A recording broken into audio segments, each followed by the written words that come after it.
Good morning everyone. Welcome sa akong channel. It's Kim Valiente and of course karon nga adlaw is a very special day tungod kay I have a visitor, pinakaunang akong i-interview for this channel. Again, pinaka-special tungod kay special ug importante nga adlaw kay this will be the last day of one of my colleagues. And then at the same time, of course, pinakasad nga adlaw tungod kay dili na nako sa regular makita. And then siguro kung makita man ako, pangitaan pagpaagi. So amo na pinaka-sad.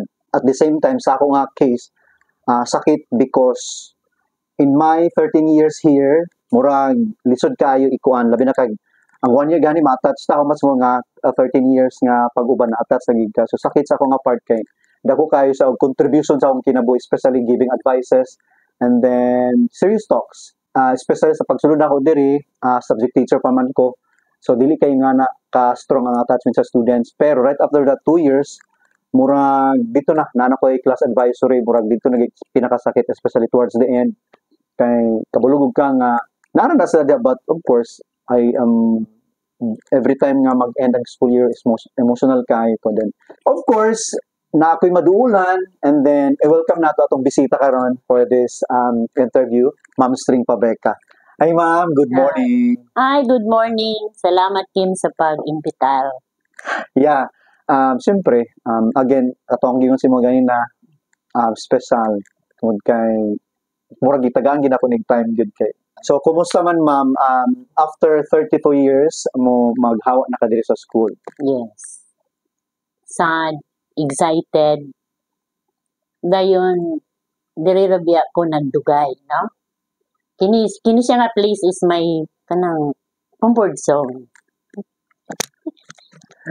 34 ko pero nagpasalamat ko kay nako diri nauban ta ka nakaila ko na feel nako ang pagkamama ay mura kag akong anak. Then mga experience nako diri may nakapahimo nako na unsa ko karon. Oo. Dayon ay thankful kay ko sa ako kay akong pasalamat sa St. Mary's, no? Kay diri ko nahimong tao. Diri ko nagdadala. Diri sab ko na naka-experience og daghan nga experience, naka-experience ko being a mother, being a colleague, kanang being a teacher. Dayon basta daghan kay kog mga experience na nakapahimo na ako nga nahisubay sa insakto maybe nahimo kong ingani karon, no? Na broaden ang akong understanding sa different kinds of people. Nga ako na-encounter diri, na journey nako. Kato sila tanan bitaw kay mga moral lesson nako nga nahimo kong unsa ko ka ingon ninyo nga understanding ko, kain ko tungod adto ug tungod sad ninyo. Nahimo kong ingana nga tao. Yes, ma'am. For 34 years, kinsa nga mga tao ang imong dili malimtan unya? Kung dili nimo sila malimtan, unsa ilahang contribution sa imong kinabuhi? Dili na ko malimtan ang katong mga RBM sisters nga na akong na uman na journey diri. Kato sila may nakapahimo nako na unsa ko kanang natudluan ko sa mga values, no?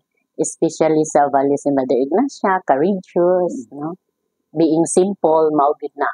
Katong sa una si Sister Brenda L. Bitaw. Katong siya akong primero nga mama, mga madre nga na ila. Kaya tubo ko naka-learn being simple, being humble. Then uban pa nga mga madre nga, kinahanglan dayog ka na bitaw. You know how to listen. Dayon. Katupod sila nagtudlo na ako nga magiging strong, no?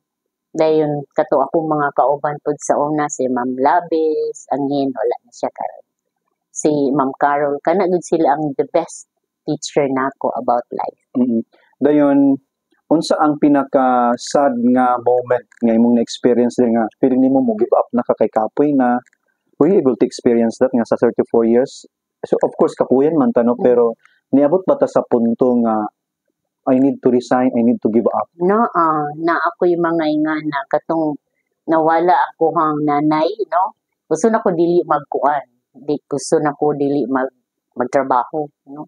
Gusto ko magtago na lang, no? Pila gud to ka tuig na kuan kana ang gusto ko nga nara sa kwarto, mga ingana, gusto ko magtago og layo, nga di na ko. Basta kay gusto ko wala ko ibuhaton, no? Pero abi nimo tungod sa akong mga kauban ba nga mag-inspire na kumahawa ka.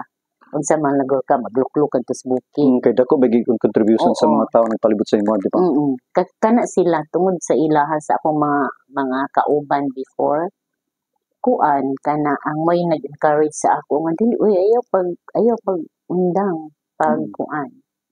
Then katupong sa una magud kay bookkeeper ko, daghan kong naagian nga mga kuan then katong gi-in charge na ko sa guidance. Murag hadlok ko kayo nga gi-assign ko. Then gusto ko mag-resign na lang kay nahadlok ko sa ako habitang ihatag nga posisyon. Pero along the way, while talking to the students, mga ingana kay nakaingon kong mag-eskwela ko. Kay nakita na ko nga ay mas mapuslan man di ay ko. Oo, sa ilang mga life stories, may ingana. So I was inspired nga mag-eskwela, may eskwela of guidance and counseling. Balik kasi nagpa-eskwela sa imuha during that time. Ang school or imuha lang din mismo? Ako, pero the school helped me kanang school loan, mga ingana. Oo. Pero kwanto siya kanang i-deduct dayon. Pero mga encouragement bitaw na yung mga madre, mga principals diri nga nang labay kanang mo encourage bitaw sa imuha, mo support sa imuha mo nang makaingon ko nga salamat jud kaayo, no? Until today, grateful kaayo ko sa St. Mary's Academy, especially sa mga madre na nagpalibot nga daghan kay sila na nag-journey with me and understand with me usahay dili man gid perfecto, no? Yeah, usahay misinterpret pa sila. Ma-misinterpret ka nga nara ka sa imong office ana bitaw. Pero nagpasalamat ko kay ang mga madre, ang mga sisters nga na-assign diri. Kani bitaw na ilang wide ang ilang pag-understand bitaw. Kay ako gud nga pagkatawo kay workaholic kay ko. Gusto ko magtrabaho ay gyud. Pero happy man ko dili bugat sa ako ako hang mga kanang akong gabuhaton. Dahil ma'am, sa imong 34 years bago ka naging guidance counselor, unsa imong mga naagyan nga mga posisyon, nahimo ba kang subject teacher, advisor and all? Oo.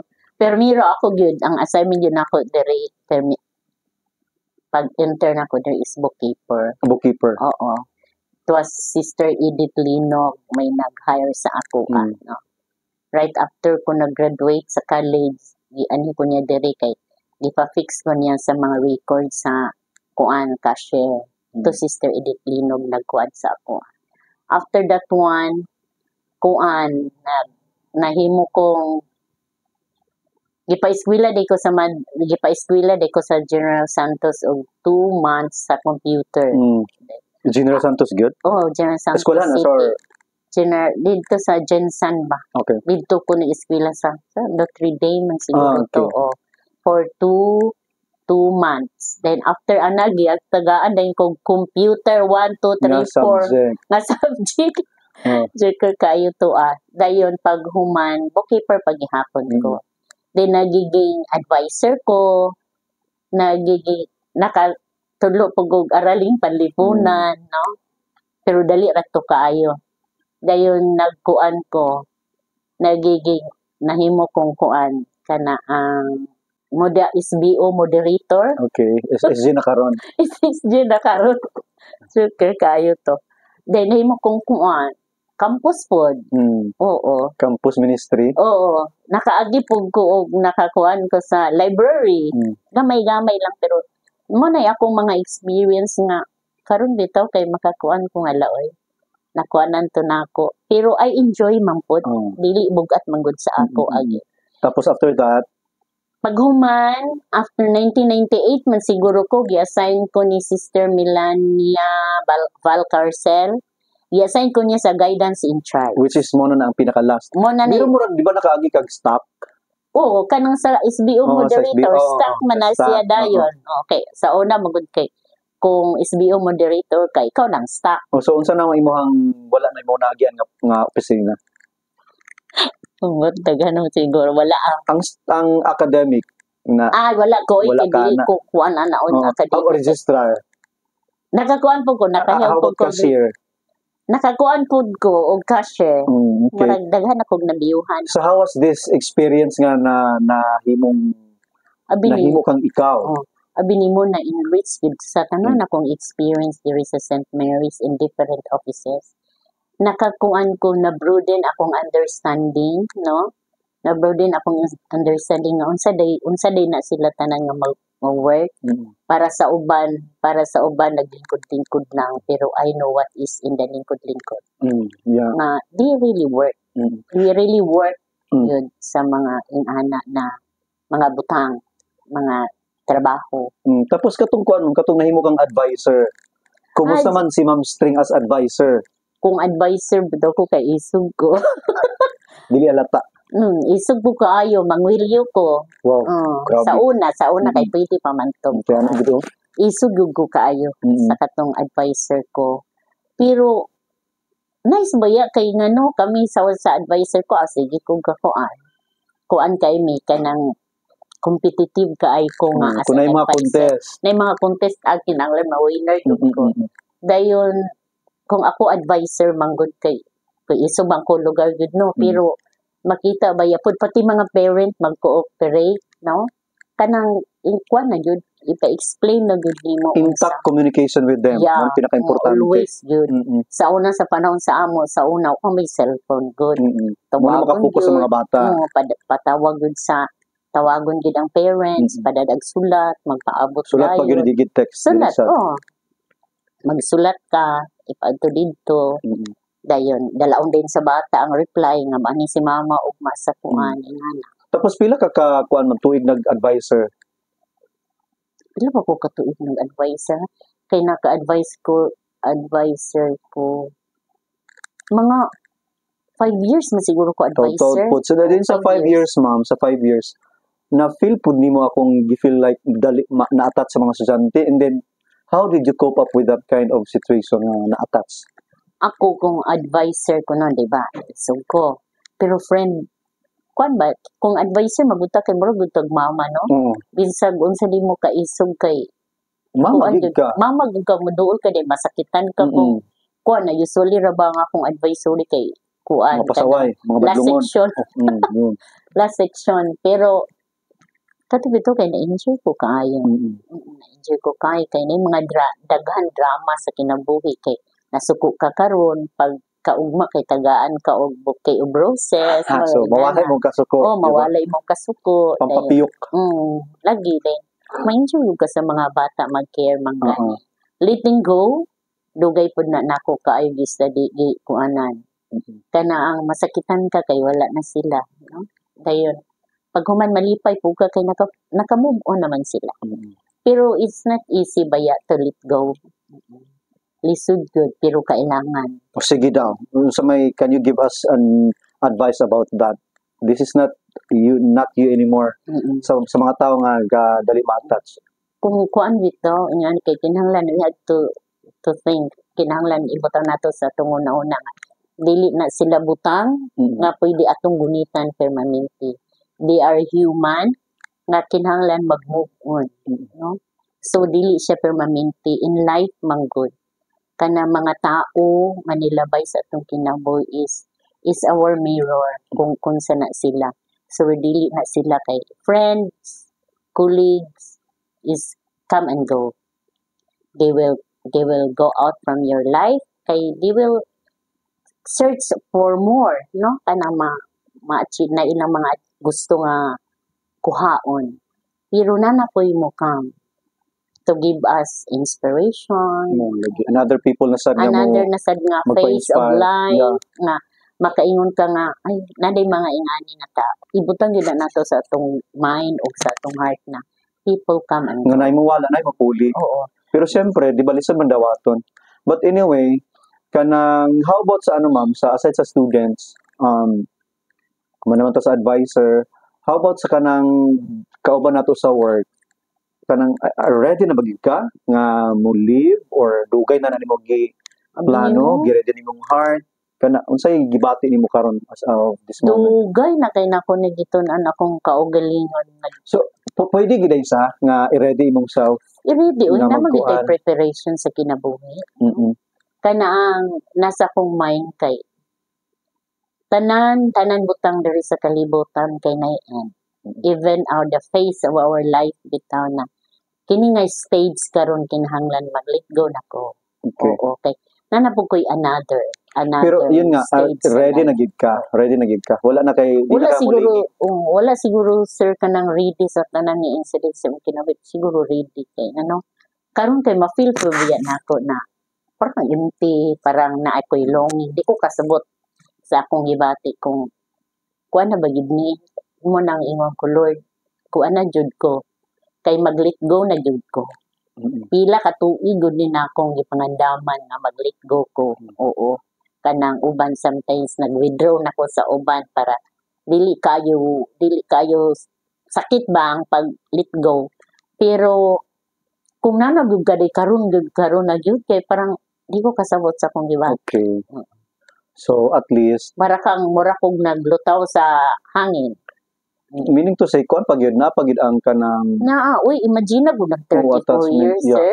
34 years na ako diri, mao ni akong home. 34 years ka diri sa school and then pero sa mga taong imong naila dili 34 years kay bisag kinsa ang mga Bisag tao. kinsa na malang. Mm. Pero bin mo sir hantod karon kay katong nang wala na diri kay napagyapon mi connections.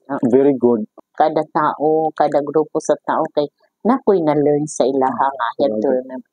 Kanang ma-remember nako kanang ni mga panahon ba nga ay lagi no sila ni Kim lagi sa una kay ingana. So kanang it's a moral lesson, then inspiration kay grabe kay sila nga ano nabuhat mga ito niya nganong ako dili. Then makita nako sila na happy ilang life. Siguro ingani siguro ang thinking sa mga ingani edad no. Kanang deep na kaayo ang inyong pagtanaw sa imong isig ka tao. So I guess kanang okay naman siguro and at the same time ready na ka pero ang mabili dili ready kay madibago. Masad ba Especially yan? nga alas 6, di ba ikaw ang pinaka actually sa pinakauna diri sa school then mosunod ayon ko and then mosulod lang og kalit and then pag sulod na ako nasa nagtipka na sa kape nagkaon and all. So this will be the last. Next week dili na nako sa makita kay mo na siya.